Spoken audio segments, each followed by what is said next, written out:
Salut les utopistes. Aujourd'hui, on va parler de Jean-Jacques Crèvecoeur. Donc Jean-Jacques Crèvecoeur, en fait, c'est un formateur en développement personnel qui est connu pour son conspirationnisme et qui est en ce moment, en période de crise sanitaire de Covid-19, assez partagé sur les réseaux sociaux, assez pris en exemple dans le milieu complotiste, souvent invité sur les chaînes complotistes sur YouTube, etc., etc. Donc ce monsieur, on va pas vraiment en parler plus que ça, puisque c'est pas le but là. On va essayer de creuser la symbolique de son nom.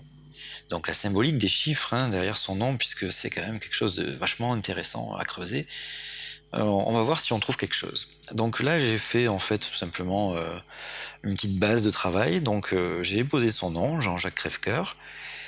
Et dessous chaque lettre, j'ai mis le chiffre qui correspond à sa place dans l'alphabet. Donc le J c'est la deuxième lettre, le E c'est la cinquième lettre, le A la première lettre, etc. Donc à partir de ça, on va pouvoir travailler. Donc déjà, il faut essayer d'extraire un petit peu tous les calculs qu'on peut avoir avec tout ça. Alors par exemple, on va commencer par le plus simple, on va prendre Jean. Dans Jean, on a 10, on a 5, on a 1, on a 14. Et donc ça, si on additionne, ça donne 30. Ensuite, on a Jacques. Donc c'est 10, plus 1, plus 3, plus 17, plus 21, plus 5, plus 19. Et ça, si on l'additionne, ça donne 76. Et ensuite Crèvecoeur, 3, plus 18, plus 5, plus 22, plus 5, plus 3, plus 15, plus 5, plus 21, plus 18. Et ça, si on l'additionne, ça donne 115. Donc on a déjà une petite base de travail. Et ce qu'on peut faire aussi avec ça, c'est décomposer plus les calculs. C'est-à-dire qu'au lieu de calculer 14 par exemple pour le n, mettre 14, on va calculer 1 plus 4. Allez, donc on recommence. Alors Jean, on a 1 plus 0 plus 5 plus 1 plus 1 plus 4, ce qui est égal à 12. Pour Jacques, on a 1 plus 0 plus 1 plus 3 plus 1 plus 7 plus 2 plus 1 plus 5 plus 1 plus 9, ce qui est égal à 31. Pour Crèvecoeur, ça va être un petit peu plus long. On a 3 plus 1 plus 8 plus 5 plus 2 plus 2 plus 5 plus 3 plus 1 plus 5 plus 5 plus 2 plus 1 plus 1 plus 8, ce qui est égal à 52. Donc là, on a déjà pas mal de choses, mais ce n'est pas tout. Parce que par exemple, on peut aussi essayer de retirer ce qu'il y a derrière le nombre de lettres qu'on a dans chaque nom. Donc par exemple, dans Jean, il y a 4 lettres, dans Jacques, il y a 7 lettres, et dans Crèvecoeur, donc ça fait 10 lettres. Donc Jean est égal à 4, Jacques est égal à 7, et Crèvecoeur, c'est égal à 10. Et donc là, si on calcule tout ça, si on les rassemble, ça fait quoi? Ça fait 10 plus 7 plus 4, ce qui est égal à 21. Et si on décompose encore 21, ça fait 2 plus 1 est égal à 3. Voilà. Donc là, déjà, on a 21 et on a 3 grâce à ça. Mais on va commencer à additionner tout le reste aussi pour voir un petit peu ce qu'on peut en tirer. Donc on a 30 plus 76 plus 115, ce qui est égal à 221. Et 221, en fait, ça donne 2 plus 2 plus 1, ce qui est égal à 5.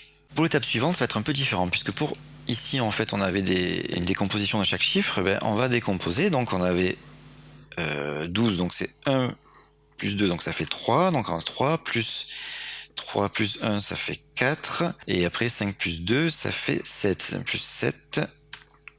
Donc là, du coup, comme on avait des décompositions, on redécompose aussi les résultats pour trouver ce que ça donne au final. Donc on a 14, et voilà.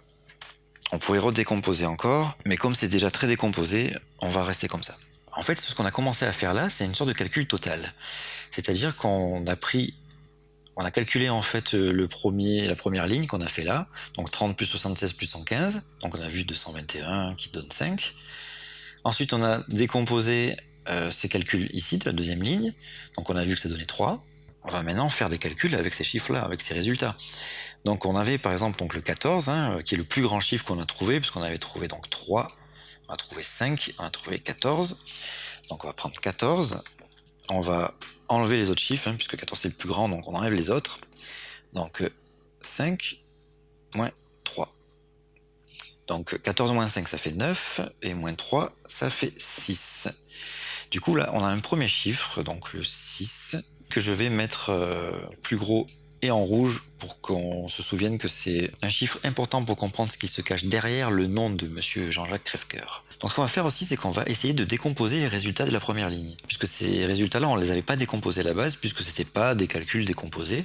Donc on s'en était pas occupé. Mais il y a peut-être quelque chose de caché là-dessous. Il faut vraiment tout tenter quand on fait ce genre de travail pour ne négliger aucune piste. Donc on va commencer par donc 30. Donc 30 c'est 3 plus 0, donc ça fait 3. 115, c'est 1 plus 1 plus 5, ce qui donne 7. Ah oui, et 76, je ne sais pas pourquoi je suis passé à 115. Alors 76, c'est 7 plus 6, ce qui donne 13. Mais en fait, 13, il faut le décomposer aussi. Et comme on doit quand même essayer une règle, en fait, c'est d'essayer de rester simple, parce que vous voyez déjà c'est compliqué. Donc si on complique beaucoup trop, en fait, on perd un petit peu la pureté de ce genre de calcul. Il ne faut pas trop aller dans les décompositions. Donc on va rester, du coup, 7 et 6, on va dire 76. En fait, ça va donner 76, ça va rester 76, voilà. Et donc là, il y a une incohérence, parce qu'on a vu que chaque calcul, on pouvait les décomposer, sauf celui-là. Donc c'est certainement que ce 76, il faut s'en servir. C'est une sorte de signe qui nous dit en fait qu'il faut se servir de ce chiffre-là.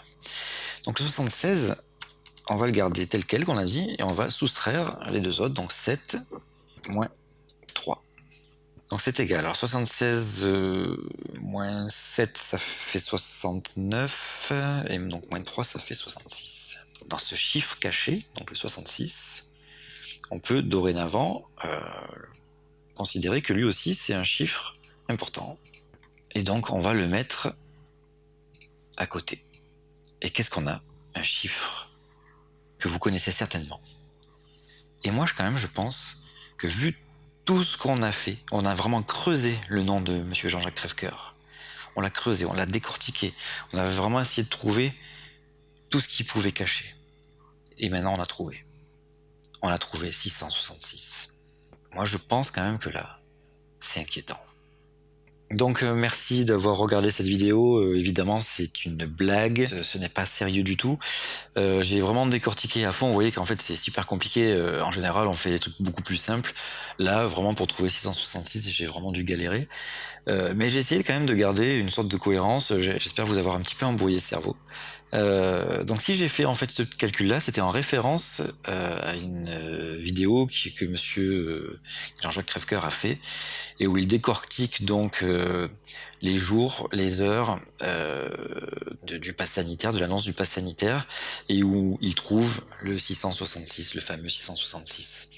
Donc voilà, comme quoi en fait quand on manipule un peu les chiffres, on peut vraiment trouver ce qu'on veut. Là c'est bien tombé parce que c'était plus simple que moi, mais des fois ça devient plus compliqué. Donc il n'y a vraiment rien qui peut faire penser que ce n'est pas du bidouillage, du traficotage mélangé avec du hasard qui donne ce résultat-là.